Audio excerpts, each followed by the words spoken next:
All right, I think it's time. Let's talk about the intellect.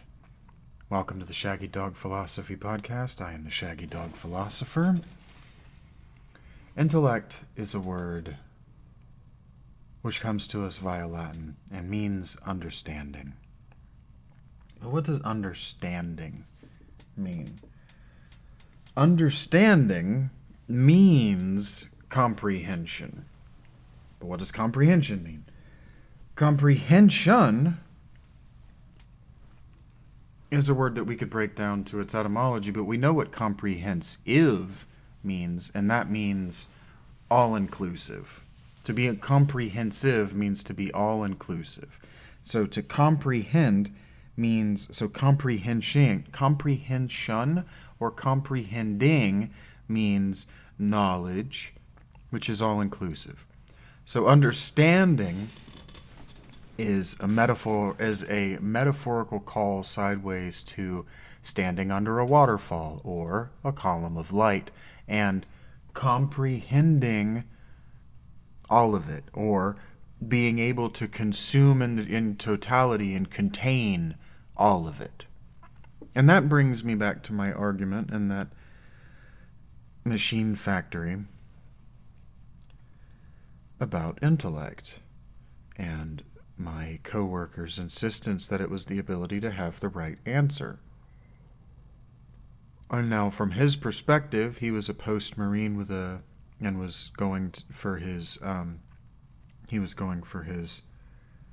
undergrad in psychology with his GI Bill money.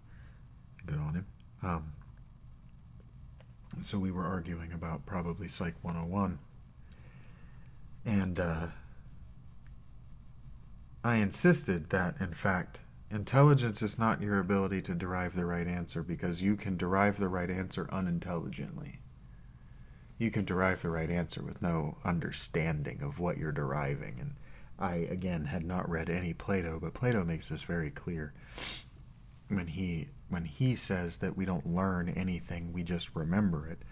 He's making it very clear that showing some sign of being different than animals and our ability to solve some problem or come up with the answer to some problem is really no different than what animals are doing. Animals solve problems too.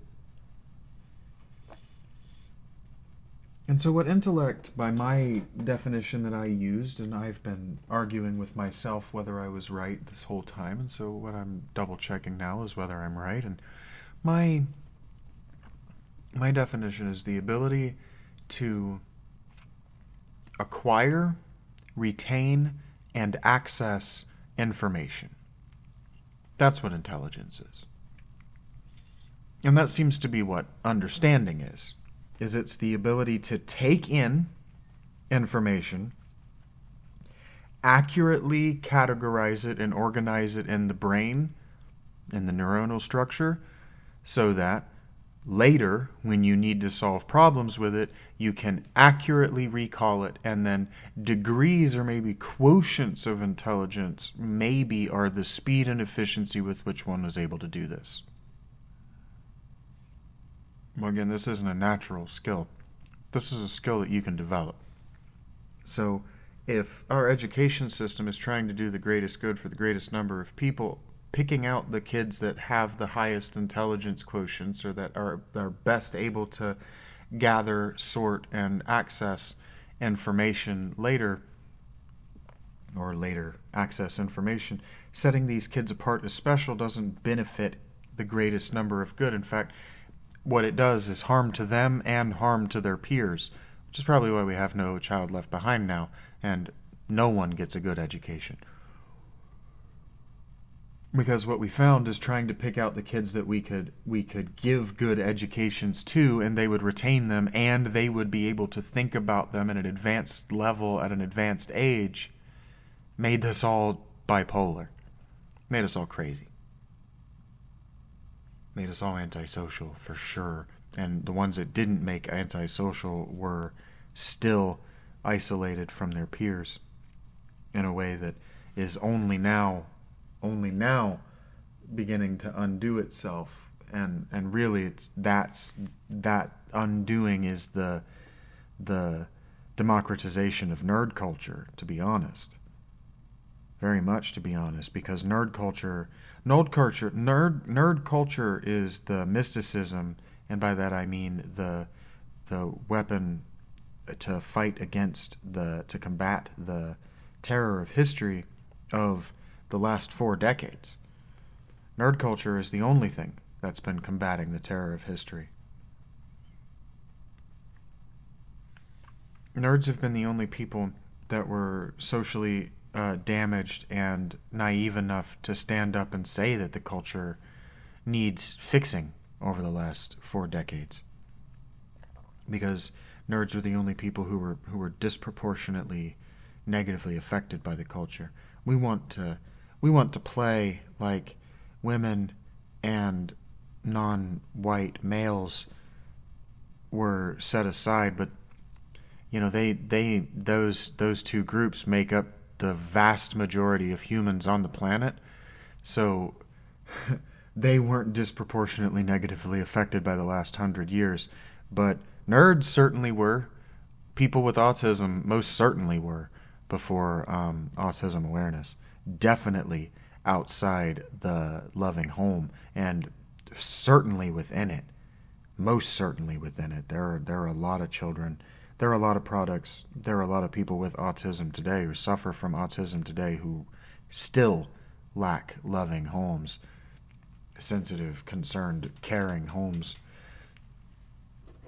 And, that is what it is.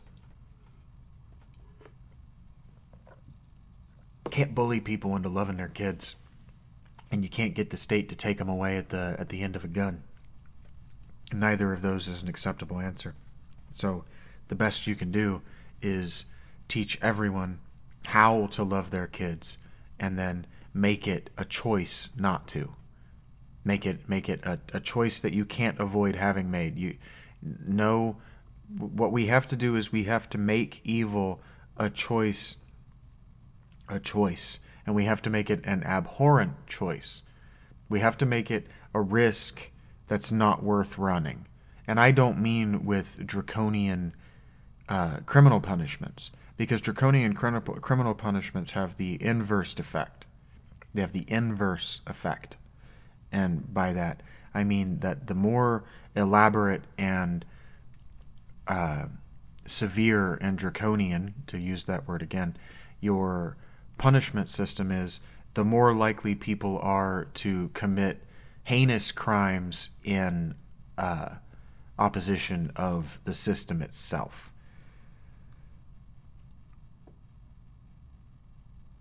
Now, the opposite is also true, that a lot of the very heinous crimes that have happened in the United States history, if we're going to keep making this about malignant narcissistic psychopaths and serial killers, have been happening because the justice system was happier to turn a blind eye, and turn a blind eye. And that is true in cult cases. You see it with the very recent Love Has Won cult, where all of the people that were involved in the medical negligence of the woman who called herself Mother God walked away, and now they're making splinter churches, and they're going to do it to more people. The state doesn't want to get involved. The criminal system doesn't want to get involved. Retributive justice absolutely does not want to get involved with religion.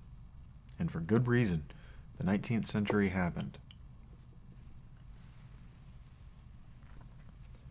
But because of the way our not our justice system works, but the way our representative system works, I'm not entirely sure the reason our retributive justice system doesn't want to get involved in religion has as much to do with separation of church and state, precedent.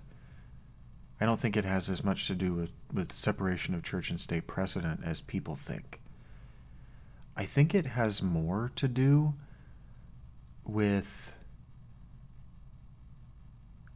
a sort of silent acknowledgement that the retributive justice system and its individual parts is made up of members of cults, which, if the retributive justice system, cultists, which, if the retributive justice system were to take the gavel out against heretical cult, would have to turn it immediately on itself. Immediately on itself.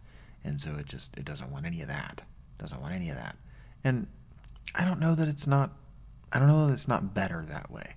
Now, from the separation of church and state atheistic standpoint, yeah, fine, it's better that way. It's obviously better that way, because if we go around throwing retributive justice at everyone who practices anything that can be claimed a religion, what you're going to start seeing is petty lawsuits among atheists suing one another for not being atheist enough.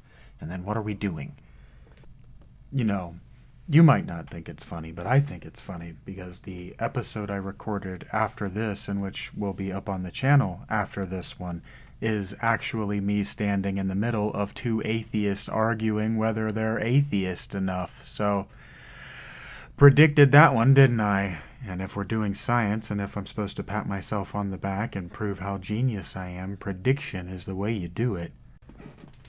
Well, we're being senatorial Rome is what we're being. We're being pre-Julius Caesar Rome, and as I've already said, that's what the liberals want. They want a dogmatic God King fascist to show up and take over. And so it suggests to me that what happened is the liberals stopped controlling the government at the state level.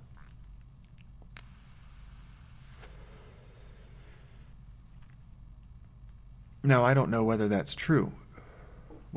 I don't know whether during the Bush administration the liberals did broadly lose control over government at the state level, but I know I've argued with a lot of people who think they should have.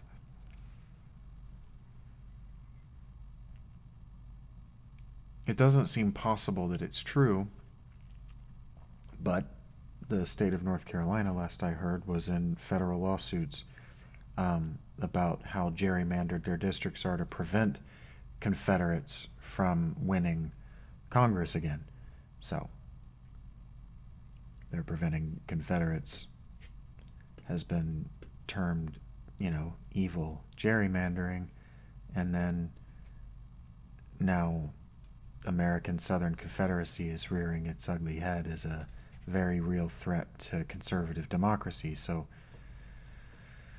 it's hard to say what's true, and it's hard to say, it's easy to say what's happened in a line of time, but it's really hard to connect through lines with evidence proving that this is the result of that thing.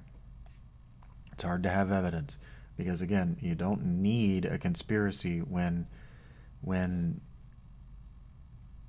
special interests align, and the Confederates were always good at manipulating special interests. That's what Confederation is it's a total civilizational capitulation to special interest. It is the you want to say furthest right, but I mean it's the furthest left exploration of extreme individualism.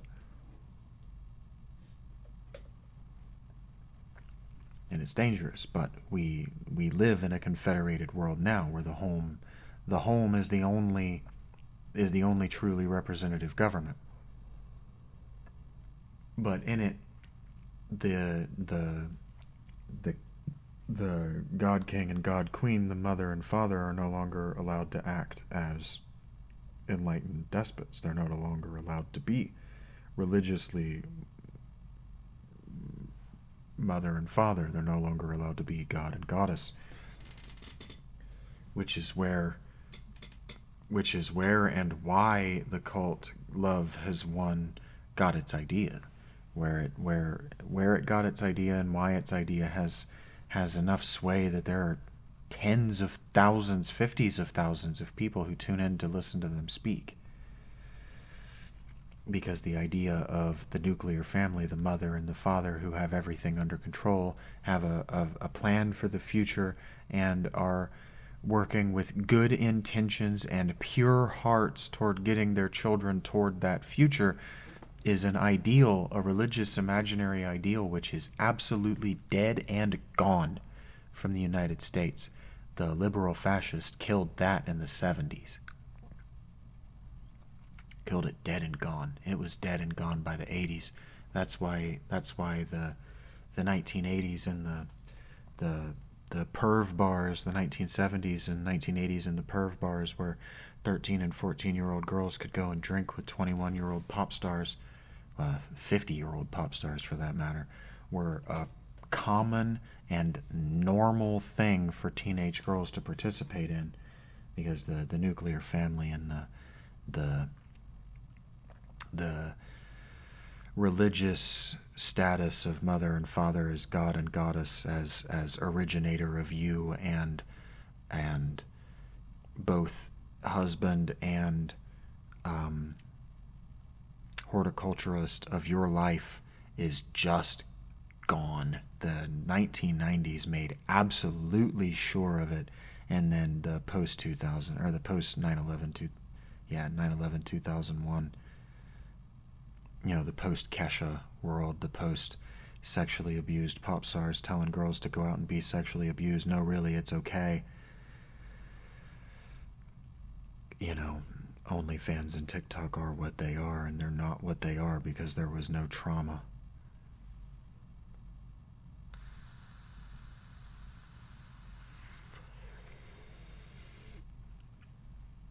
We didn't spend 500 years of our human time span arguing about whether prostitution was good or bad for the prostitute, just to come to the conclusion for 1,500 years that it was bad, only to make a 180 on conservative grounds. No, we made that choice on liberal fascist grounds, that the pilot is in control not only of their life but of every life that they come into contact with. And that's an I am movement mentality. That's a cult mentality. That the woke, the person who's awake from non-linear dream time, is allowed to guide the dreams of those around them, which is an interesting thing in the conception of doing this series as a guided meditation, which I haven't revisited, telling you that that's what we're doing. Listen to them in order or don't, I don't care. They're going to be more impactful in order. But what I am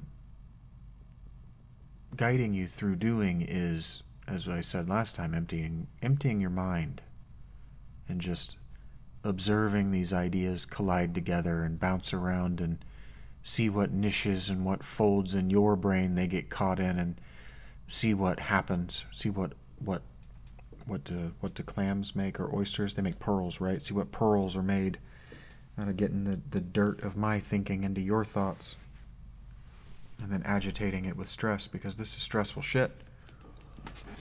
Whether I want it to be funny and I would rather be amusing about it or not, to me I find it very stressful. I find it very unpleasant to think about, and I don't want to do it alone, so I'm doing it alone into a microphone, because that's the closest thing we have anymore to human society. I can no longer just go into a gathering of men that I don't know and say, I am stressed out about the future, and them all put down what they're doing and say, in what way? Because that's how life used to be. Men, we have this impression that men were less sensitive toward one another than they were because of people like Zane Grey and what were understood to be called melancholy or depressed psychopaths. Well, the depressed and the melancholy started to get no sympathy around the Romantic Enlightenment, the 17 and 1800s. Because, as I've said in this space before, culture used to be shared used to be shared trauma, and the way you shared your trauma was by coming to the same conclusions about how you were going to fix it. Life, civilization, was a, what do they call those? Damn. It was group therapy. Life was group therapy. Everybody in your social station was going through the exact same things you were going through, and they all were responding to them in the same way, because that's what civilization was. That's what culture war was. Culture war remains, but it remains so fragmentary now. Has become so fragmentary. It doesn't remain fragmentary. I mean, it does if we're viewing it from the lens of the 90s or something, but it wasn't always this fragmented, the way that we engage the culture war. It used to be everybody in their social station, social class, viewed life in the same way, and sharing that viewpoint was civilization. That was the social contract. That's how we stayed alive.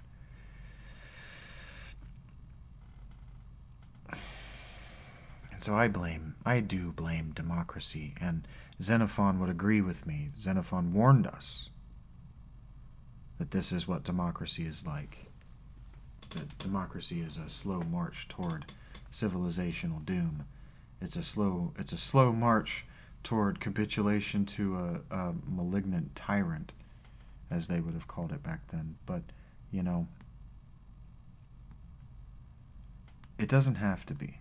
And the United States has staved it off through religion, and really through infecting those people who are socially inclined toward government with religion.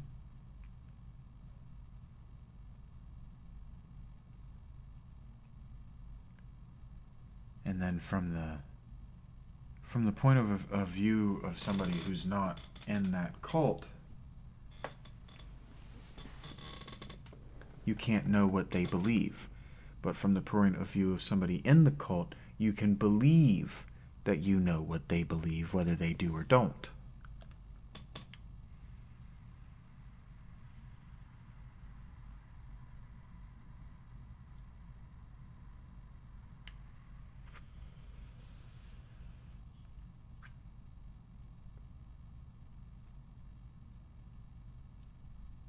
And then you get into doctrine and dogma,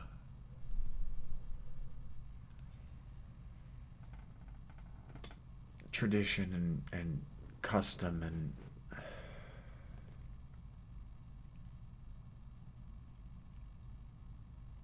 I don't know.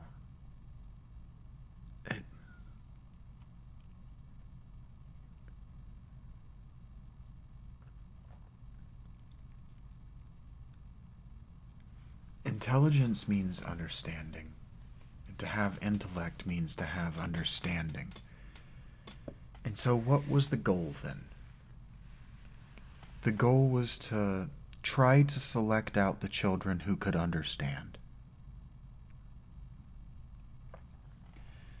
And so what happened? So we went from, and well, it only makes sense that it did happen, and that what I'm about to suggest happened, because I was going to ask it rhetorically, but I think it only makes sense, is that over the course of 100 years, and with the introduction of the new technologies of the late 20th and early 21st centuries, it became very clear that we could not stop the rate of change long enough even to give birth to one individual that we could stand under the waterfall or under the fountain of knowing and give understanding to, because everything was changing so rapidly. From the standpoint of 1920 to 1955, you have an incomprehensible leap in experiential understanding, and then you enter the 2000s and you start getting actual extraterrestrial experiments of special relativity, and then enter 2015 we're starting to get triple-blinded and double-blinded experiments about the with the Schrodinger's cat, right? And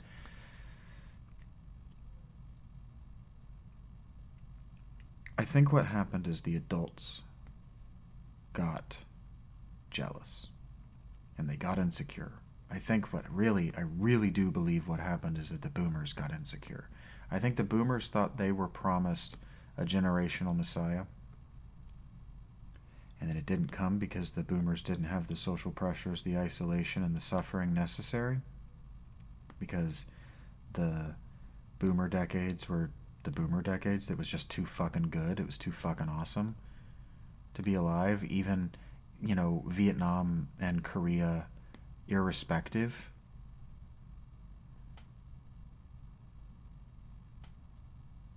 That their kids, the Generation X, the generation between the boomers and the millennials, inherited a laissez-faire, leave it to mom and dad attitude.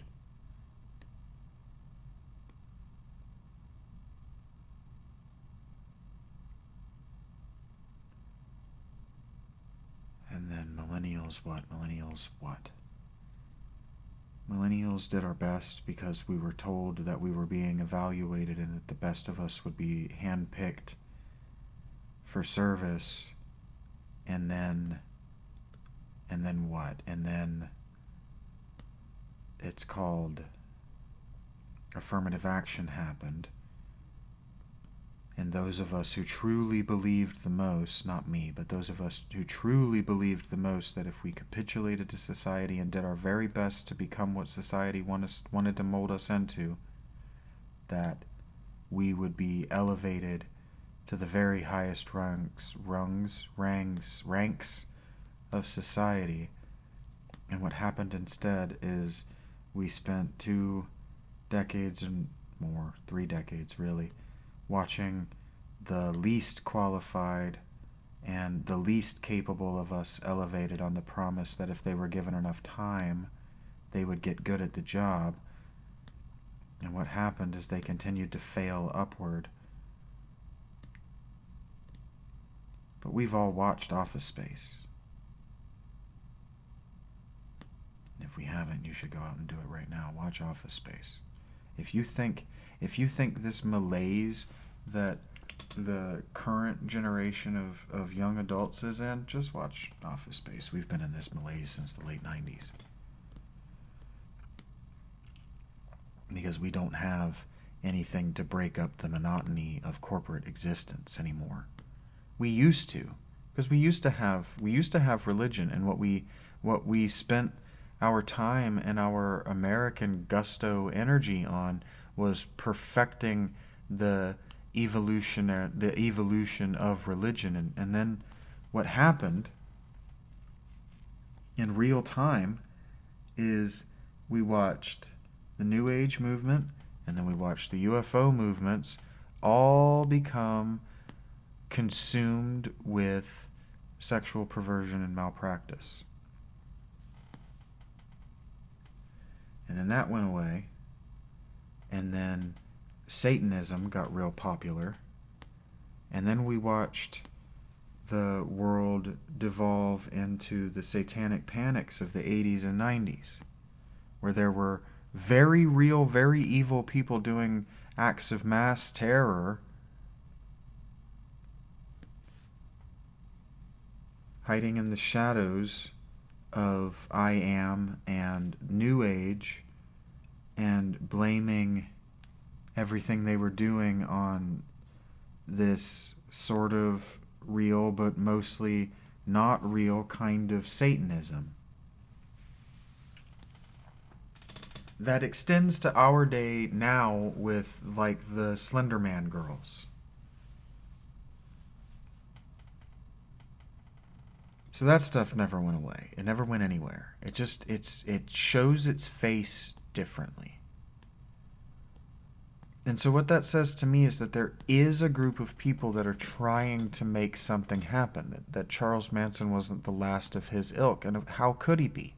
He's the only one of his ilk that we've studied. How can we know how to prevent these people from happening? Especially when we spent minimum 50 years trying to make them happen so we could manipulate them. So how many of them did happen that we just don't acknowledge were bad? Like, how many of the televangelists started out as Charles Mansons? Because we know how just about all of them ended up. I saw a picture of Joel Osteen today, and I've had his face in my mind, and I've been trying to remember his name.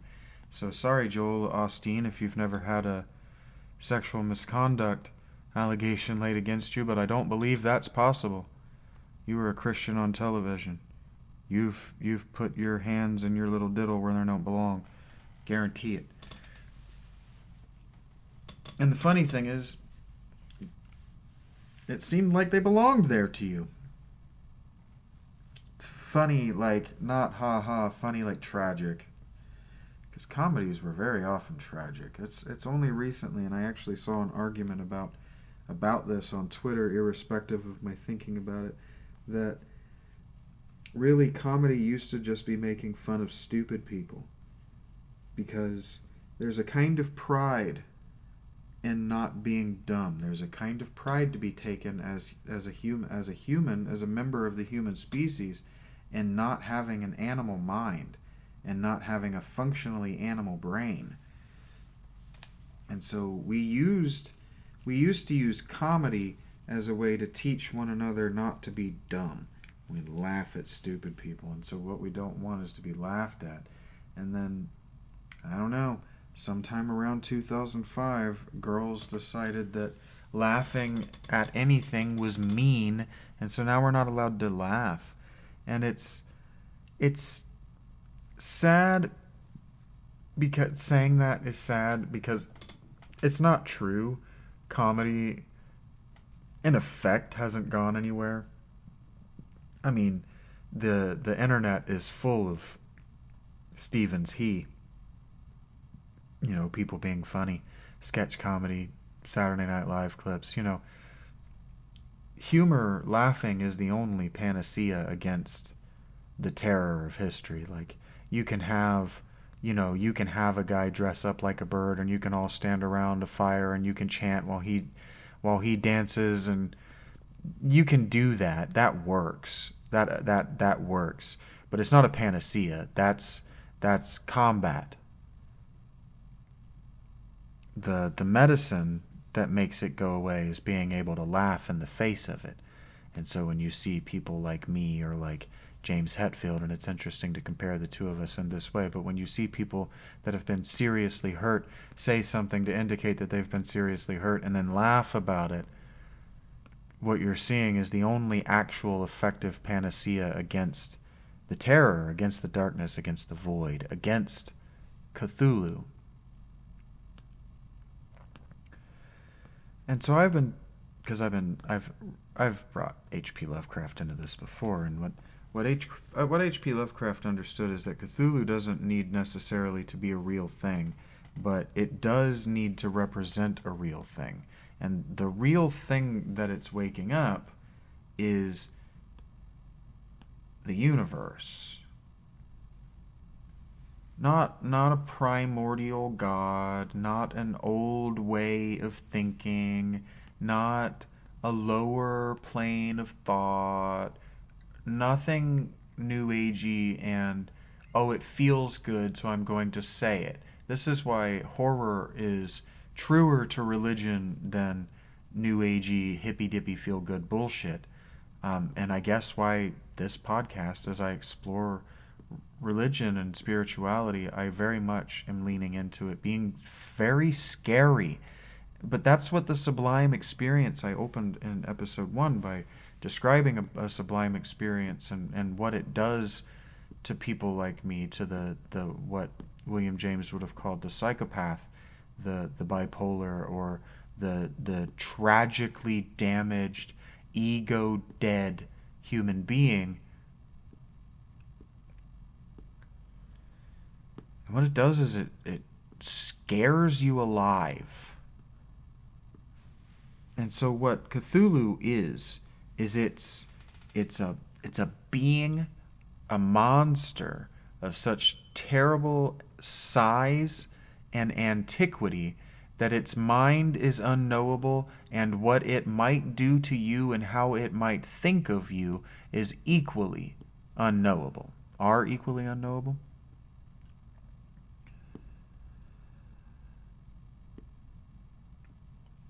And so Cthulhu is Nietzsche's void. And so what Nietzsche warned is that you don't want really to look into the void at all. But if you look into the void at all, you want to be careful not to look into the void so long that you notice it looking back at you. Because what you will notice, what you will know, if you ever creep up to the void and look at it, is that what you're doing is you're actually looking into the open eye of the universe itself, of the great cosmic mind that first imagined this universe, and by standing on its retina, you are drawing singular attention to yourself. And that is something over which you have no control. You cannot know what it's going to do after that. And what I think about when I think about that, I think about my favorite scene in The Land Before Time when I was a child, when Sarah,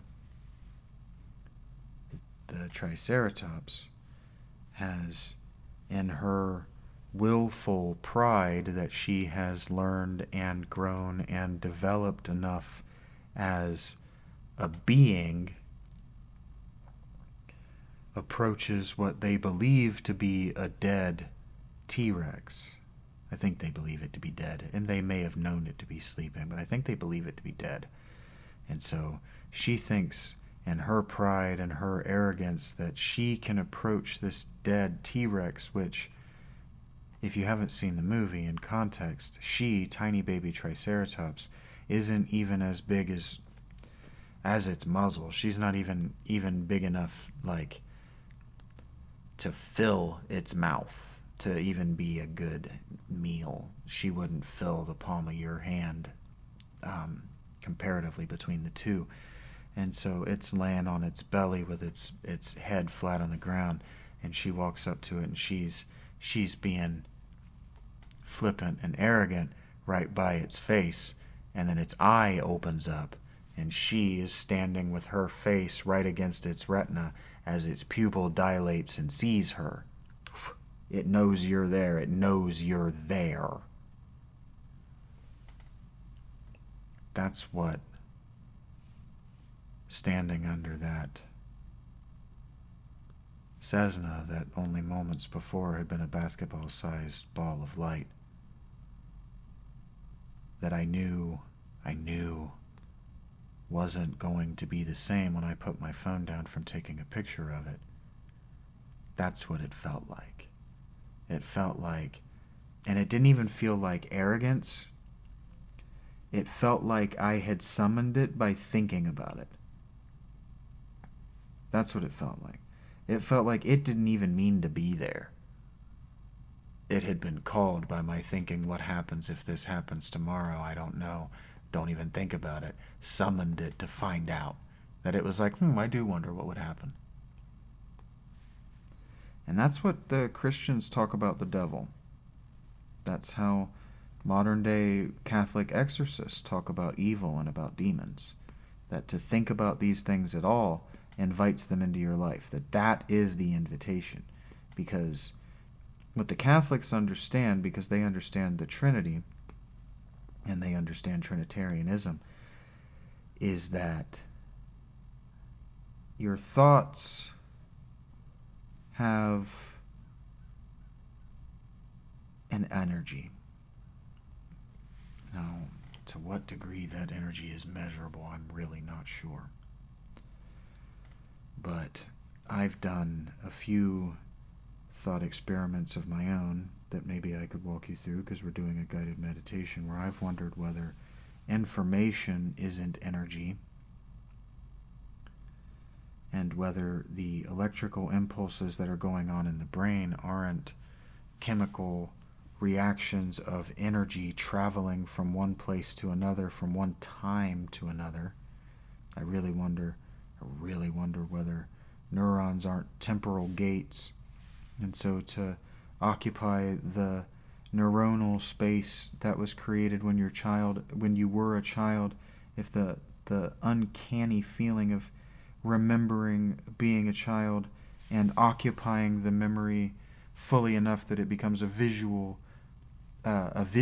like you're able to fully occupy it four-dimensionally so you can feel and smell and taste and touch and remember that moment, is not time travel in itself, isn't the infinite energy it would be needed to go back, but the only part of you that's going back is the pilot, and that's why there has to be a pilot and the second occupying entity, and that people think of that entity as the sun the SON, when they talk about the only one pair of tracks in the sand, and the idea is that you're walking beside him and then you stumble and he carries you, right? And so the you stumbling is a metaphor for falling into old habits, which is to say falling into old patterns of thought and behavior, which is to say falling into old memories, because a lot of what it takes to relapse into bad behavior is to remember anything, right? So like a lot of the relapses into drug use are to remember a bad thought that you can't escape from, and then to remember that you thought you were escaping from the bad thoughts while you were high. So get high, right? Or get drunk or whatever. Hit your wife. Don't do any of those things. That wasn't a command. It was a suggestion of things not to do.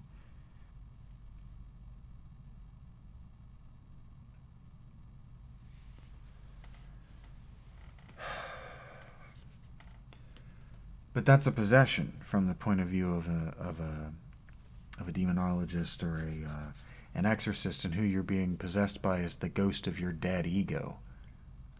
And the ghost of that dead ego from that perspective needs to be an extra you intelligence, and really it is. And really it's a you from the past. It's the ghost of Christmas past. Like, they had an understanding of this. They understood it very, very, very well.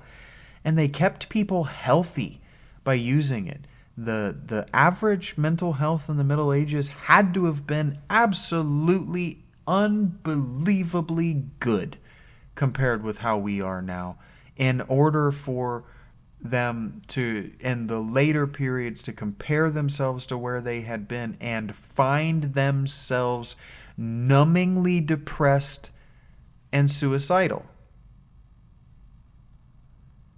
Because that's what the 19th and 20th century said about themselves, that they were depressed to the point of numbness, and anything short of self-harm was uninteresting to them. It's appalling. Read the literature. Read these people. Look at the obsession with Sylvia Plath online. It's gross. It's gross. But it's so funny because I didn't know what the Medusa image icon was in the modern world among tattoo girls until after I had recorded what I have to say about Medusa, and it holds even firmer now than it did then. Knowing how it's used now makes me even more annoyed with how people think about and use Medusa and misuse her image. Ugh. It has so little to do with intellect. But she was an intelligent woman, is my point, and these women who use her to justify something that never happened to her, use it to hint at, I don't even know what they do. They use it, they use it as community to mark one another for what? They would claim compassion and community, but it's really not about that. It's about, well, it's a post-Jewish reaction, and it's a reaction among liberal fascists to be as Jewish as possible, and to be as marriageable among the what they perceive as Jewish money, the rich Jew, and to live in a prolonged trauma response. And so to have no ego, to have a, well, how would we put it today? So in the language that I would put it in today is to have a permanently crucified ego, an ego that's permanently in agony on the cross.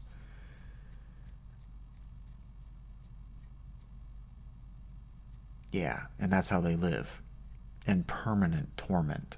Everything is woe is me, oh, how hard is my life, oh, how bad or is everything in my path is so particularly difficult for me because, religious, it's spiritual. It's not even about narcissism, it's not even about the bad thing that happened to them, it's about finding meaning in that without actually looking for it. It's about letting the meaning come to you, because we seek happiness, but meaning has to come to us. We are God kings in relation to meaning.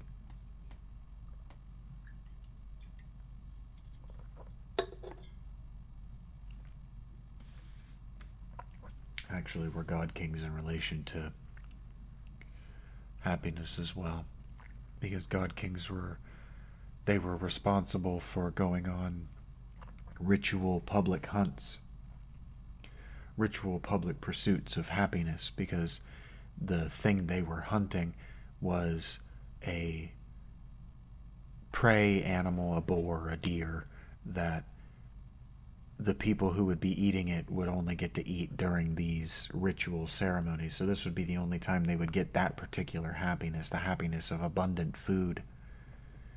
And not just abundant food, but the happiness of abundant meat food, protein, meat protein.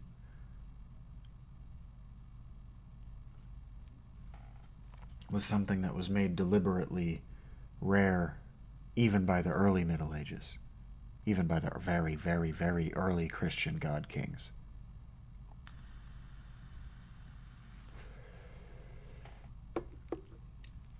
It's actually very funny that I'm talking about food in this way, because food used to be one of my very great joys, and ever since my current food situation, my current eating situation, I have just been able to find no joy in food any longer. And I know a lot of the reason is relying on others.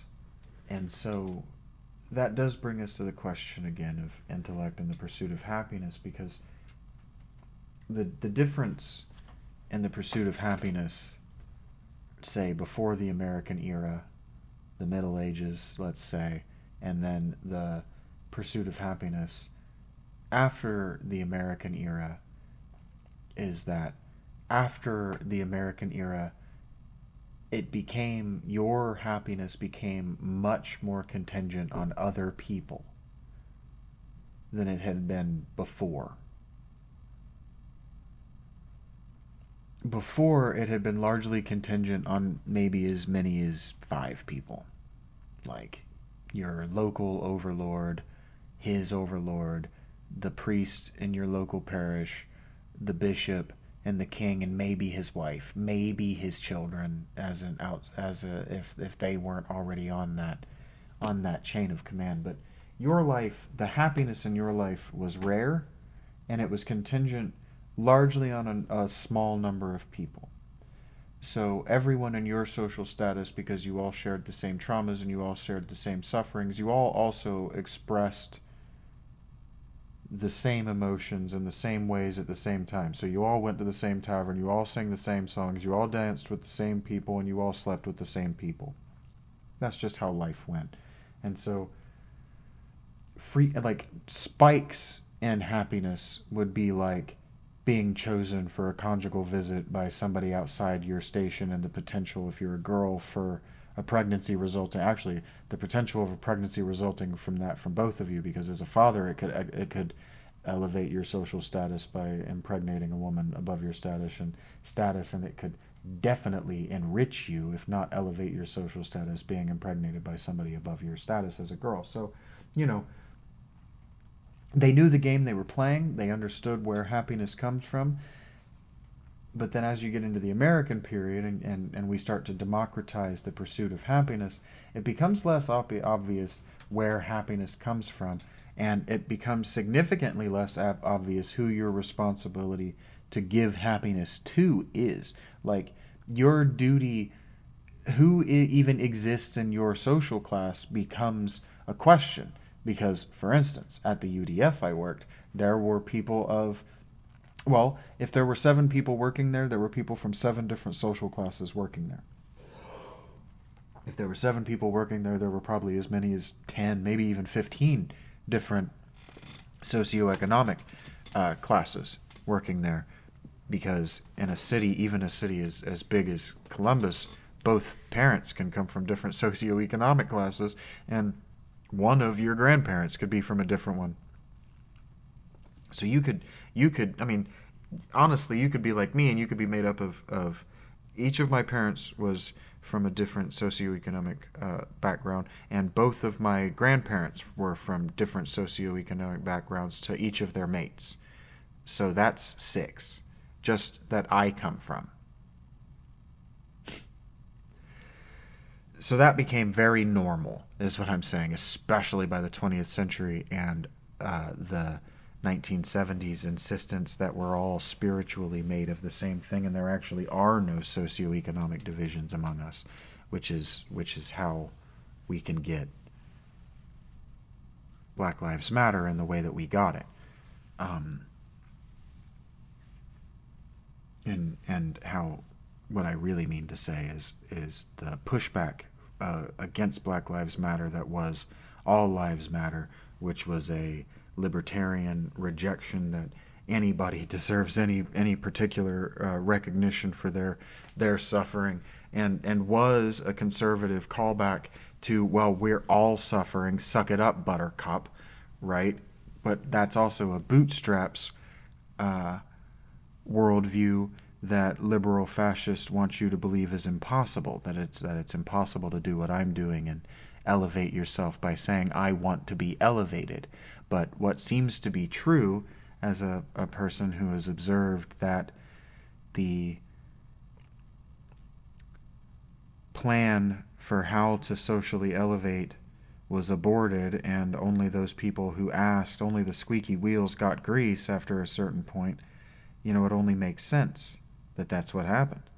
And so if you, like I, sat on your laurels thinking that the thing that you're doing now is only a temporary thing, and that it's not working toward my long-term future in the minds of the people around me, like going to job interviews and them asking you, well, what's your plan for the next 5 years? And to say, well, my plan in the next 5 years is to not be working here. Then you're not going to get that job. It's not true. I got a lot of those jobs by saying that I was planning on working here so that in 5 years I could have a stepping stone toward ownership. Is exactly the kind of ambition they want in their managers that they're going to fire for having ambition. So, the corporate world is a confusing place. It's a confusing place on purpose, because it's run like a mystery cult on purpose. I think I was just doing Donald Trump. That's weird. That was weird to me. But it is.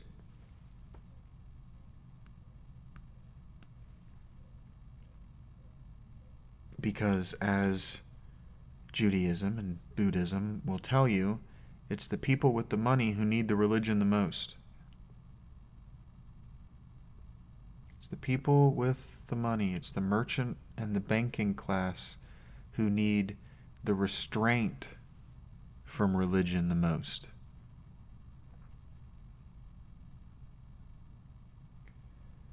Because money allows you to buy evil. Yeah. Money allows you to buy indetectable evil. So the example that I'm thinking about is what the WWE is going through right now. Vince McMahon thought he had God's money. And what I mean by that is he thought he had the money of the Catholic Church, that he could just move the victims of his abuses around, or at least move the perpetrators of his abuses around, and they would seem diffuse enough not to be a conspiracy. He thought he had enough money to buy silence. Well, you can't buy both. Cesare Borgia. Cesare is not the name I meant to say, but his father.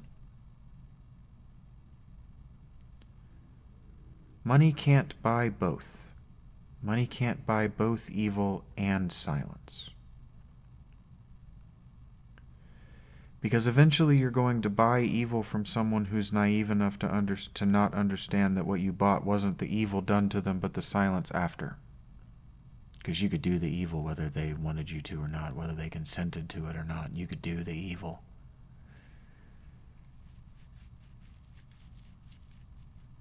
That's what people fail to understand. People that aren't government and retributive justice figures don't understand. The reason these religions, these cults of personalities, these corporate figures, these tycoons keep getting away with evil for so long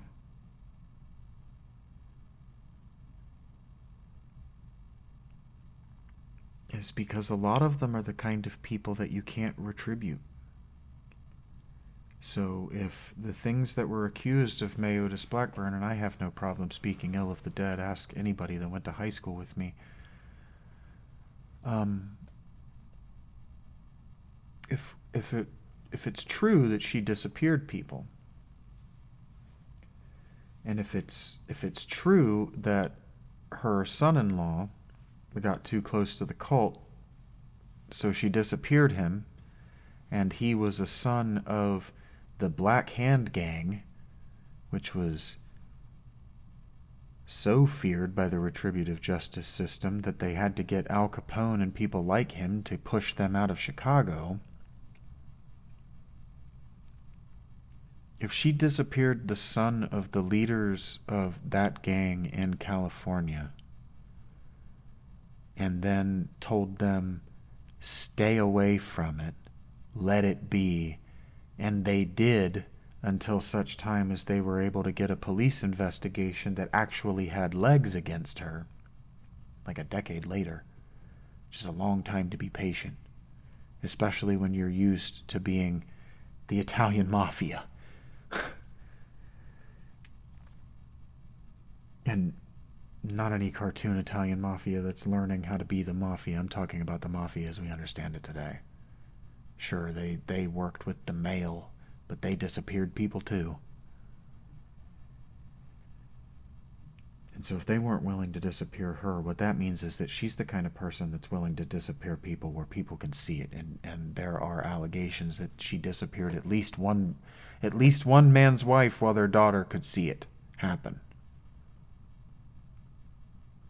And so if what you're talking about is the kind of people that are willing to do murder where there are witnesses, you're talking about people who genuinely believe they're above the retributive justice system. And what the justice system knows about those people is that they win.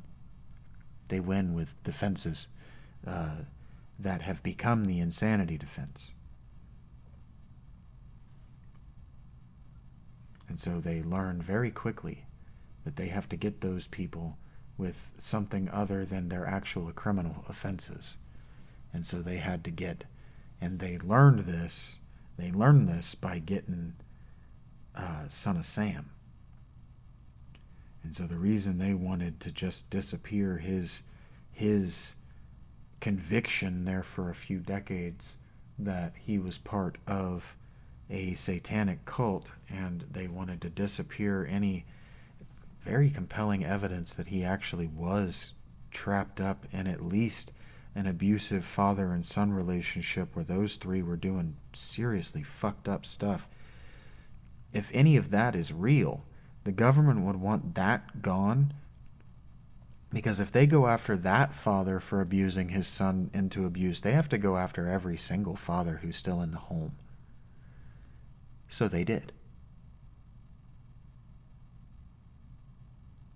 We exist 50 years later. 40 years after Son of Sam. He was in the early 80s, if I'm not mistaken. And now the father is no longer in the home.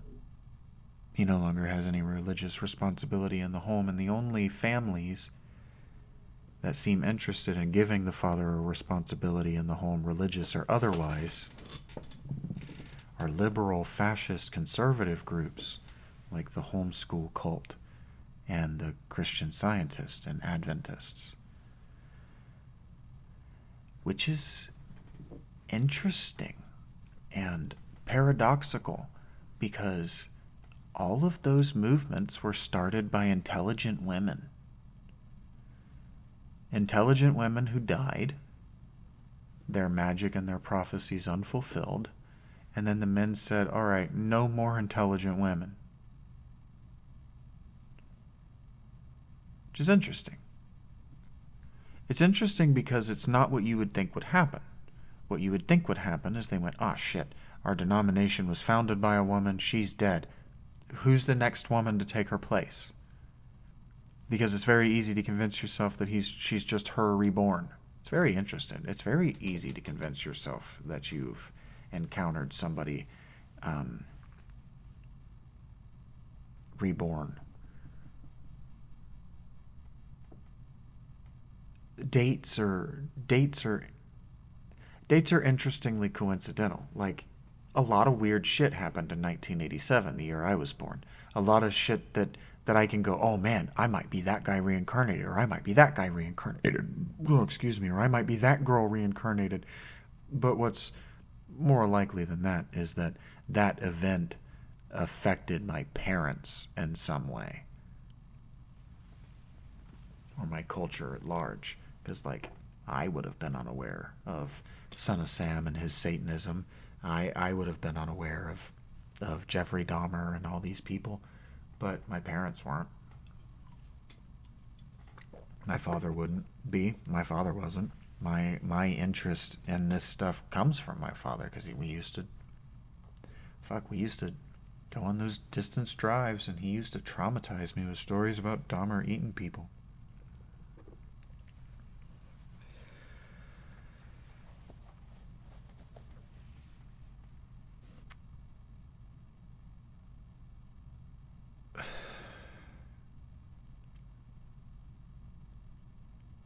So, I don't think it's any great thing to be intelligent. Frequently, I remind, or at least I opine to my friends who identify with that particular kind of pride that I described in Sarah the Triceratops.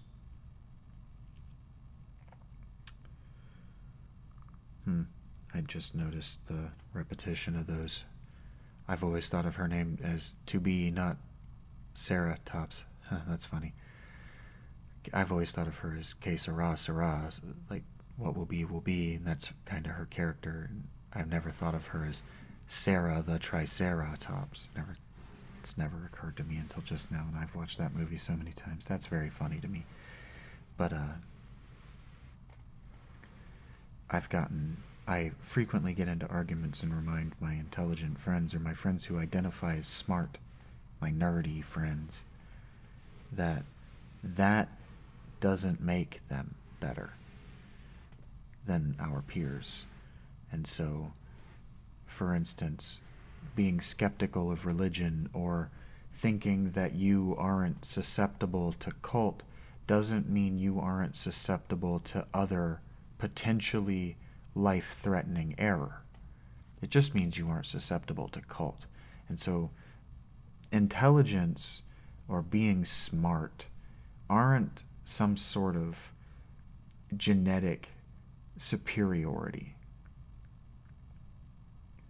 And even if they are, because of the inborn superiority, there becomes a responsibility to meet the fullest potential of your intellect, which is why of low performing, or what they say, gifted children. You know, the drama of the gifted child is a book that you should read but should not take too seriously because it's full of shit. Is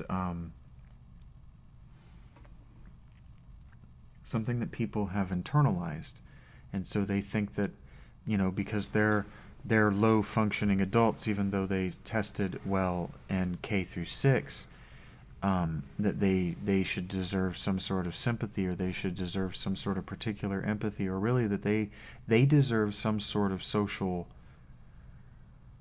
safety net because they were evaluated as intelligent as children, and therefore they deserve to be considered high functioning adults.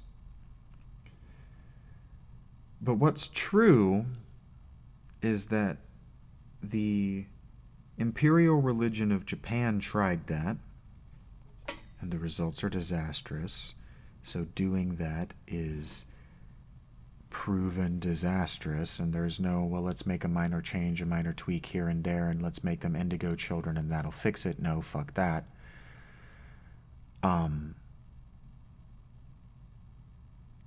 But what else is true is that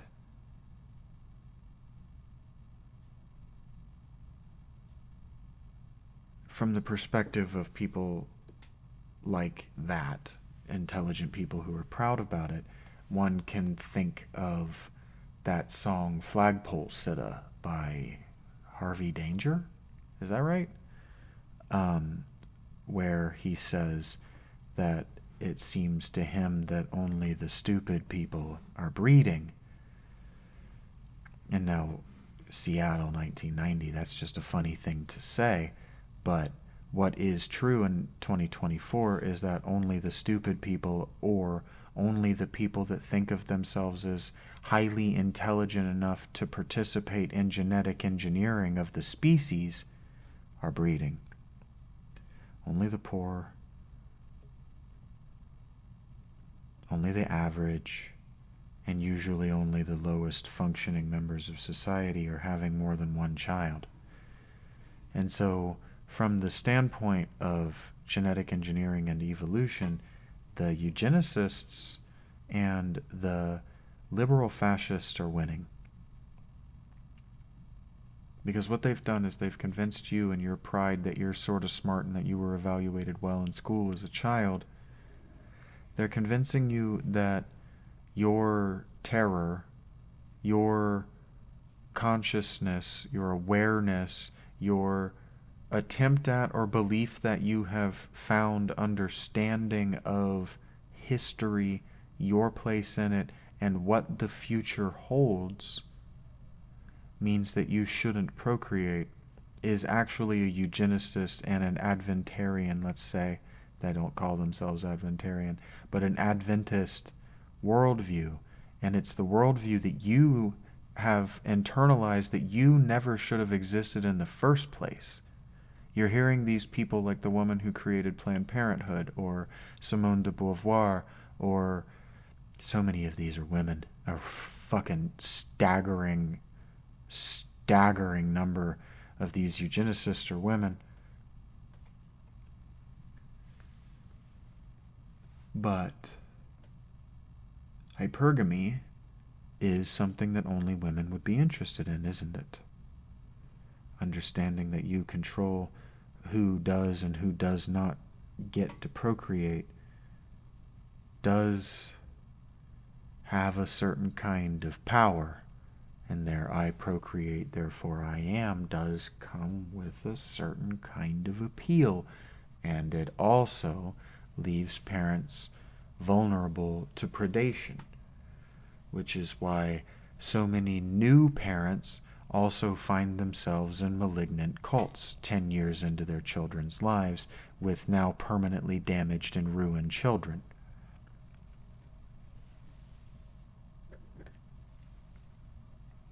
Because the only people truly The only people concerned with actually being good parents are new parents.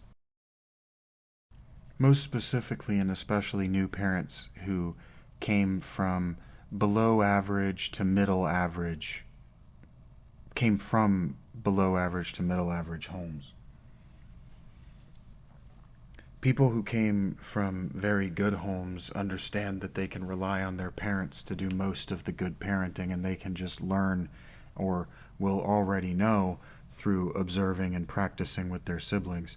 But the people concerned with being good parents are new parents. But after you've dropped it a couple of times and you've figured out that by about 3 years old it can pretty much take care of itself, it's either time to have a new one or to go back to living your life for the most part. Now,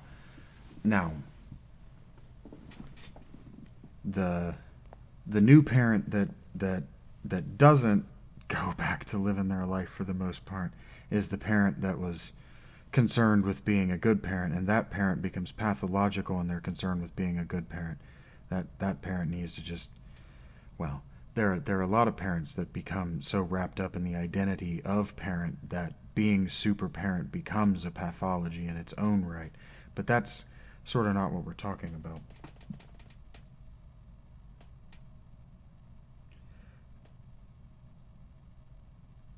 Parenting and teaching parents how to parent and providing for children becomes the purview of the cult,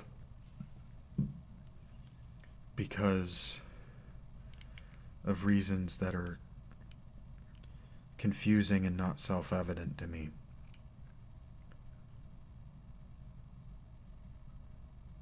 The state, to say the state doesn't much try is probably not true, because I think the state tries more and more and more now. I know that I was in an after-school program for a while during the worst evidently from the perspective of the school of my childhood abuse.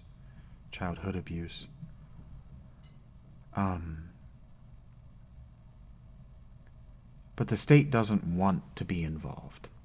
The state doesn't want to be doing after-school programs and having teachers and counselors, state employees dealing with large groups of kids. They really, really, really want that to be in the public sphere. They really want churches doing that. They really want youth groups doing that. They want like the YMCA doing that. They don't want public schools doing it. They love when athletes do it, pop stars. And now a lot of it is a reason of public image. What you don't want is to give already stupid people governors, and by governors I mean government employees. You don't want to give them access to a vulnerable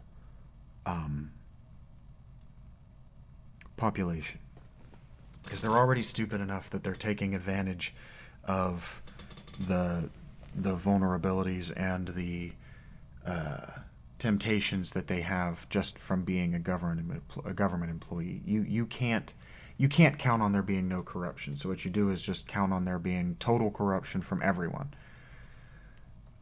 And when you count on everyone being corrupt, what you absolutely don't do is put children near them.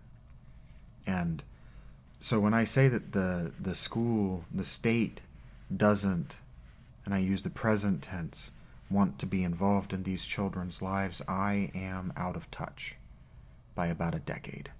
Because the liberal fascists absolutely need the students to be in constant inappropriate contact, oftentimes intimate and physical, with their teachers, because of ugly reasons that I don't like thinking about and expressing, because it suggests I've thought about them before, and I haven't really, but I mean I have, but I've never expressed them out loud, so I have to walk this fine line of knowing that I'm saying a lot of these things out loud and hearing them myself, say them myself for the first times.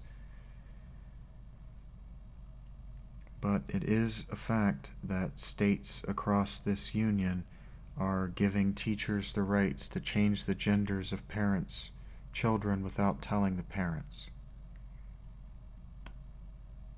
So the liberal fascists very much want Icarod's crane touching your kids.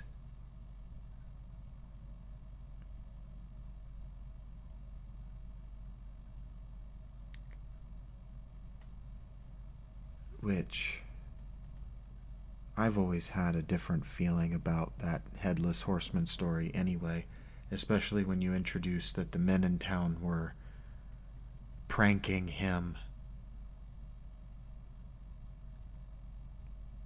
Ichabod Crane. It sounds like there was something going on in that story that they didn't include because they wanted to tell it to children.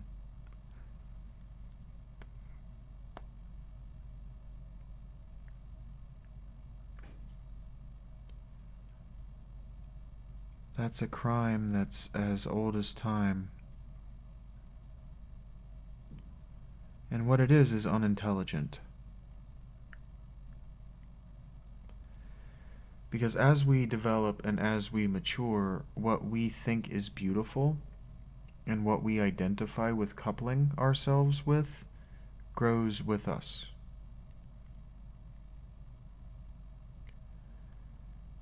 So to explore pathological or age group inappropriate activities, whether they be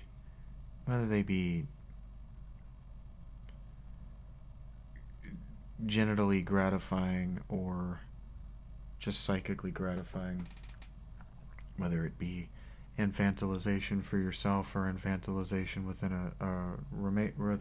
a relationship, it's the same thing.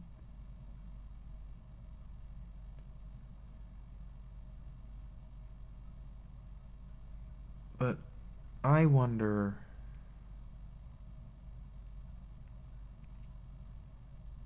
well, what I wonder is if it's not something that I'm not allowed to say because PC language has taken away these words and these concepts, but I wonder if it's not a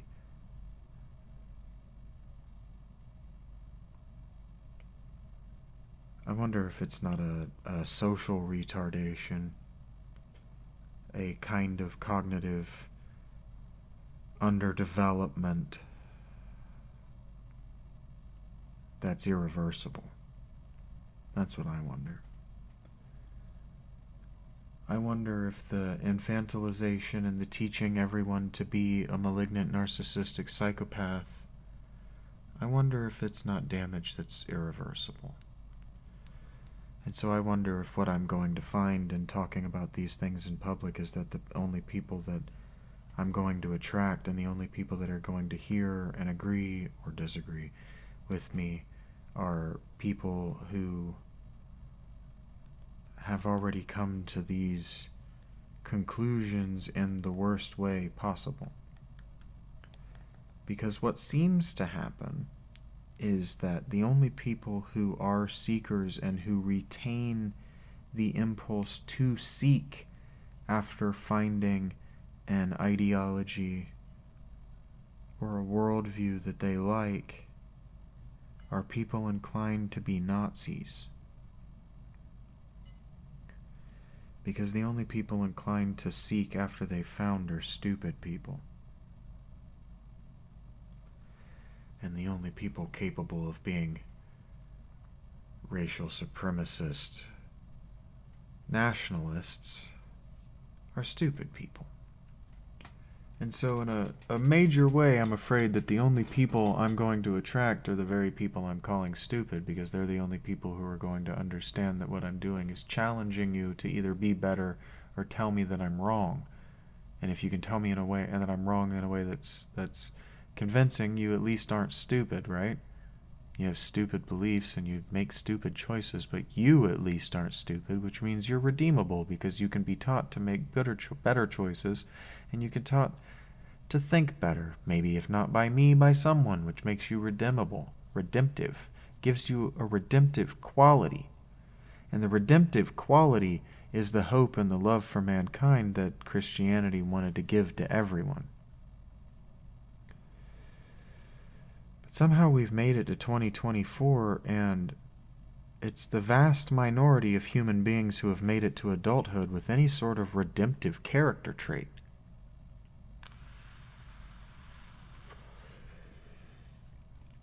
How did so many of us, so many of you, in any sort of eugenic system pass muster? And the answer is that you don't exist in a eugenic system, and so you made yourself unqualifiable for the eugenic utopia, so the eugenic utopia is impossible. In the same way I've said that Britain actually maintaining military control of India became impossible once they said the only way you're going to do that is by emptying the landmass of genetic Indians. And so what we have done, what poor people have done, is they've stopped electing representatives who want to create an intelligent superhuman to lead us all.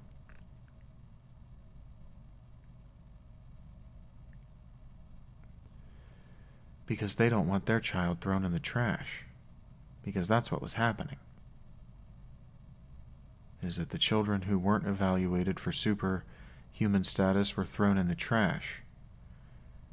And then the children who were evaluated for superhuman status were thrown in the trash if they didn't pan out quickly enough, or if their parents turned out not to be adequate.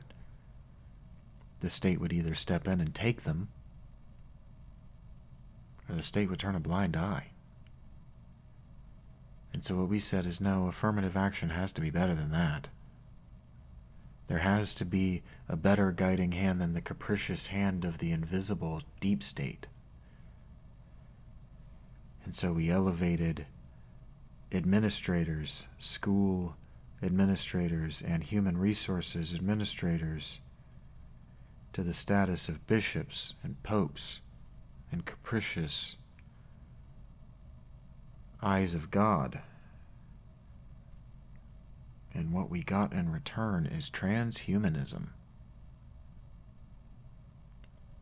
And where do we go from here? Because where we don't go as humans is backward. What I can't do, even if I never share these with you, is go backward in myself from having said them. I can try. If I wanted, I could pretend like I've never recorded these things and like I've never thought these things, and I can go and I can surrender myself to a bovine state, either surrendering myself to worship of the green goddess and the void that she can bring, or a worship of the nihilism that is at the source of everything post-Nietzsche, and that the Germans so desperately need Americans to adopt. Where do we go from here? Because it's a culture war.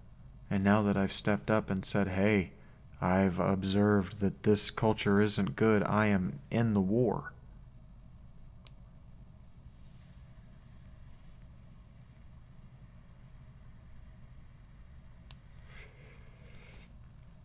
And where we go from here is to first non-act.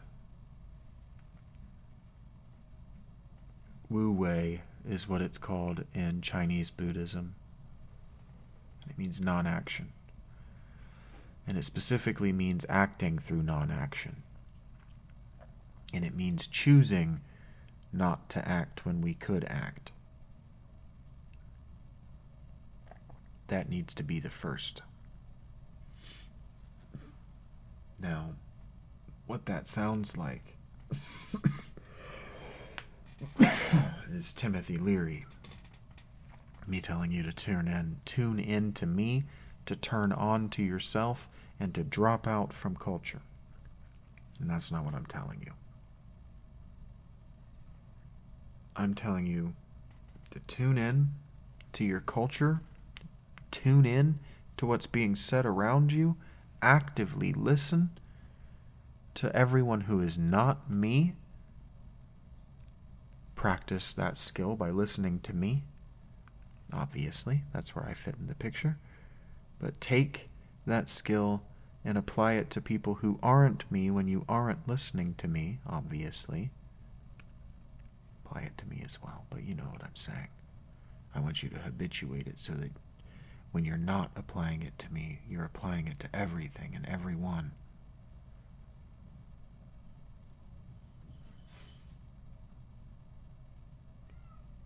But until you've habituated it, what I want you to do is I want you to tune in to what they're saying, listen to what's being said, listen to what you're being told, turn on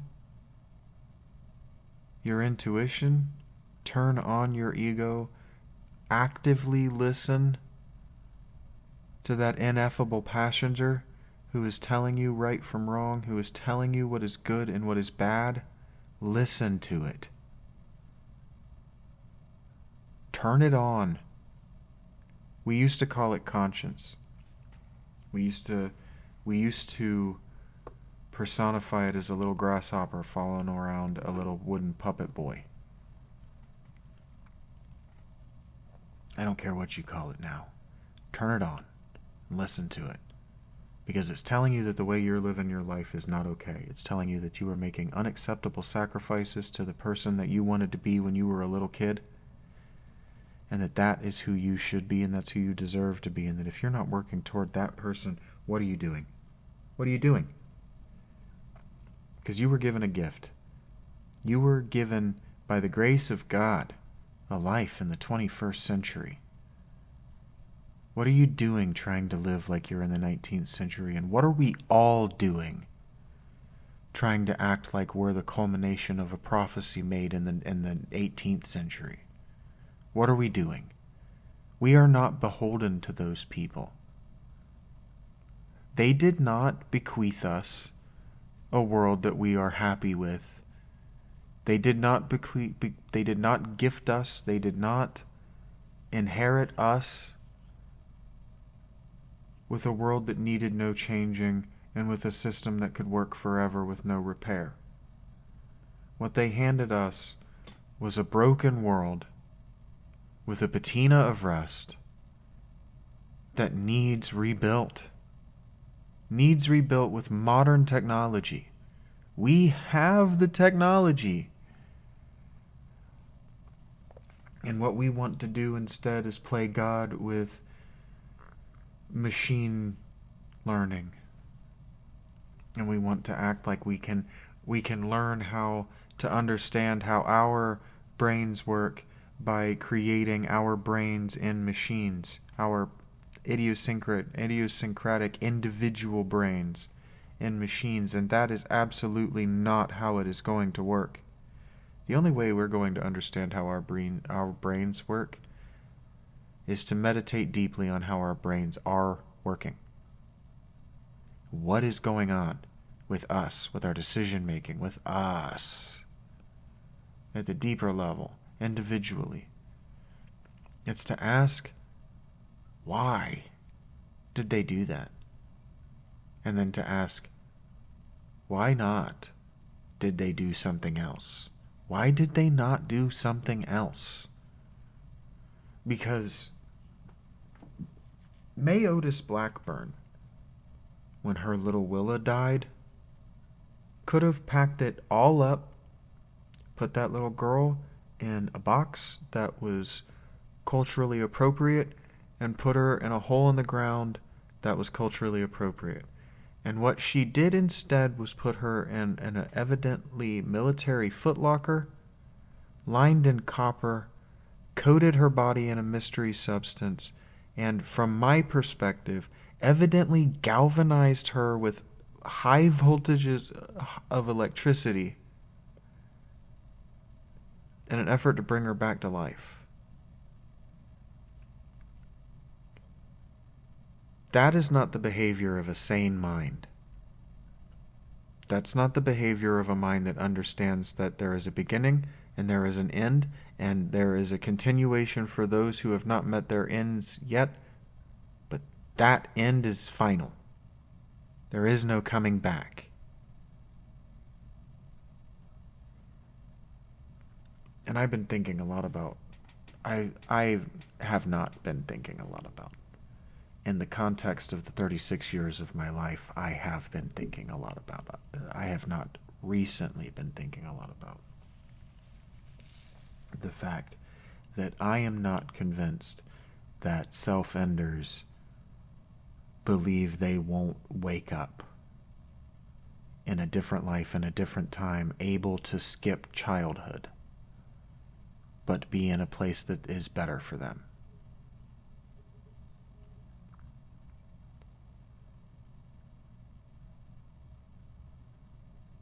Because we don't have many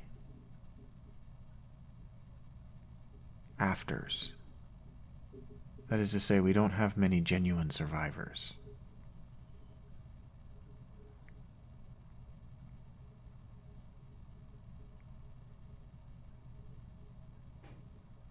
And this isn't what you're supposed to talk about on YouTube. We're not supposed to be allowed to talk about this, and so I'm probably going to have to bleep it, and I'm probably going to get flagged, and I'm probably going to have to heavily edit this after the first time I post it, and I'm prepared for that.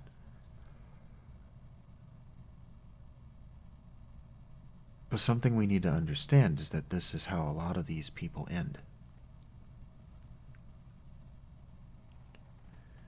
And so what that means is that the way they rebuilt their psyches, the way they rebuilt their egos, is flawed.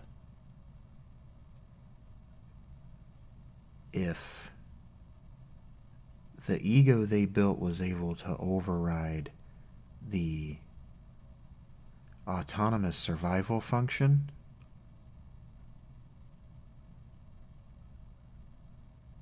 it's not one for everybody. It's not one that I want. It's not one that I would recommend for you. In fact, it's one that if I were recommending anything for you, I would recommend you avoid like the plague until you have habituated the kind of philosophical thought training and the kind of skill sets that I want to demonstrate and bequeath to you in my kind of way. As my father said that the best way for me to reach my brother was to lead by example, and now it didn't work, but you know what? There were other people that sure did like me a hell of a lot when I was a young man. There sure were a lot of people that looked up to me even when my life was falling apart and my ego was dying right in front of them. There were a lot of people that looked to me, and then I let down. I know.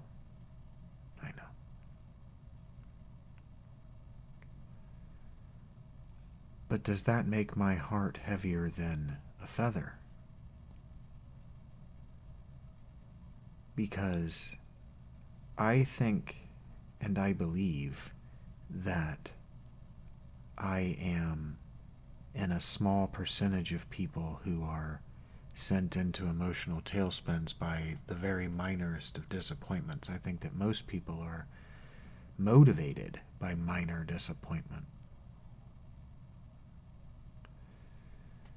And so I have to believe that in making the choice and choosing to take the responsibility for disappointing and letting down these people that relied on me and telling them, look, I have to let you down, I'm sorry.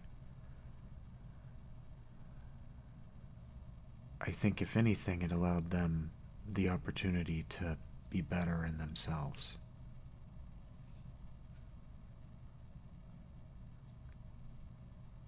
At the cynicalist, I hope it allowed them to maybe not raise the bar for other people like me in the future.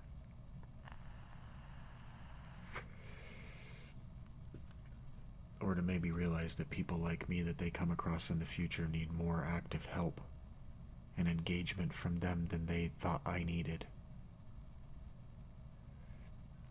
And I learned how to ask for help as a result.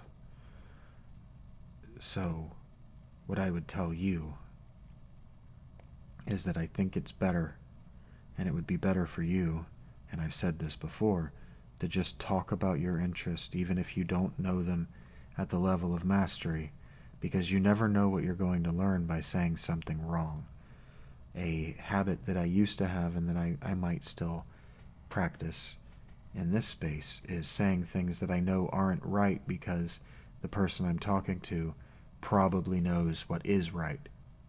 And so if I say what's not right, it gives them an opportunity to demonstrate virtue by having the correct answer, because a lot of people really value having the correct answer, especially people who were told when they were children that they were smart and that they were special because of being smart. They really like the opportunity to be smart. And so I suppose what this is I'm taking the opportunity to demonstrate that no, I am smart. And that's not a bad thing, and it's not something you should be afraid of. Because as much as what I know I'm doing is going,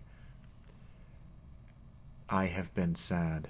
Let me tell you what helps me fight my sadness. Here, sadness.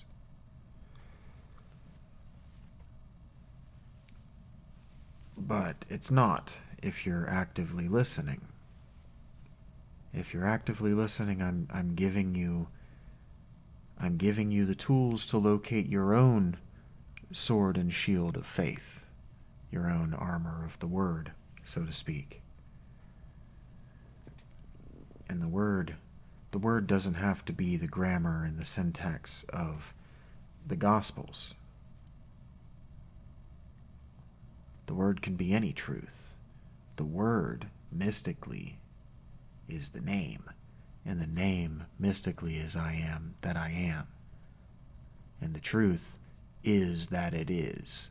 It is what it is. We say that all the time, it is what it is, and we're just kind of passive about it. But that's the appropriate religious response to have. It is what it is. And I know it is what it is because I acknowledge that it is what it is. It ain't what it ain't. And so if we try to make things what they aren't, if we try to say that what they is what they ain't, and what they ain't is what they is, all we're doing is confusing ourselves. And what we're doing is creating a world that's impossible for the children that we raise in it to be raised in. And so what we're doing is we're making adults impossible. We're making functional adults impossible. And so why are we doing that? Well, we're doing that because it wasn't as easy as we were told it was to be an adult. So in an act of malicious noncompliance, we're holding against our children that the future that we were promised didn't happen to us, so we're making sure they don't get the future they were promised. And to that, I say, bullshit. Thanks for listening. This has been the Shaggy Dog Philosopher. You've been listening to Shaggy Dog Philosophy. I'll talk at you again soon.